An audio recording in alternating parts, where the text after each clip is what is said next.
ದುರ್ಬಳಕೆ ಆಗೋದು ಕಡಿಮೆ ಆಗಬೇಕು, ಇದು ಸರಿ ಹೋಗಬೇಕು ಅಂದರೆ ಏನು ಮಾಡಬೇಕು? ಜ್ಯೋತಿಷ್ಯ ಅಂತಕ್ಕಂಥದ್ದನ್ನ ದುರ್ಬಳಕೆ ಆಗ್ತಾ ಇದೆ.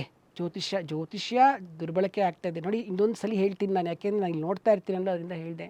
ಜ್ಯೋತಿಷ ಅಂತ ಹೇಳ್ತಾರೆ, ಜ್ಯೋತಿಷ್ಯ ಅಂತ ಹೇಳ್ತಾರೆ. ಈ ಎರಡು ಮಾತಿನಲ್ಲಿ ಒಂದು ವ್ಯತ್ಯಾಸ ಹೇಳಿ ನೆಕ್ಸ್ಟ್ ನಾನು ಹೇಳ್ತೀನಿ.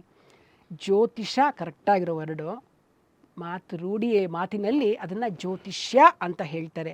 ಯಾಕೆಂದರೆ ಎರಡೆರಡು ಯಾವತ್ತೂ ಬರಬಾರ್ದು. ಜ್ಯೋತಿಷ ಸರಿಯಾದ್ದು, ಇವರಿಗೇನು ಗೊತ್ತೇ ಇಲ್ಲ ಅಂತ ಹೇಳ್ತಾರೆ, ಅದನ್ನು ನೋಡಿದ್ದೀನಿ, ಅದಕ್ಕೋಸ್ಕರ ಈ ಮಾತನ್ನು ನಾನು ಹೇಳ್ತಾ ಇದ್ದೀನಿ.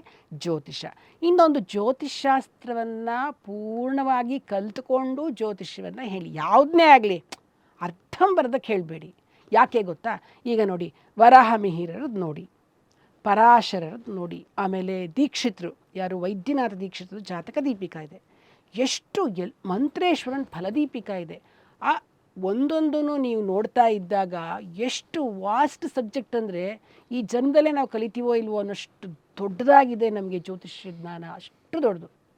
ಅದನ್ನು ಕೇವಲ ನನಗೆ ಆಶ್ಚರ್ಯ ಆಗುತ್ತೆ, 6 ತಿಂಗಳು ಕೋರ್ಸು, 3 ವಾರದ ಕೋರ್ಸು ಜ್ಯೋತಿಷಿಗಳಾಗಕ್ಕೆ ಹೇಗ್ರಿ ಸಾಧ್ಯ?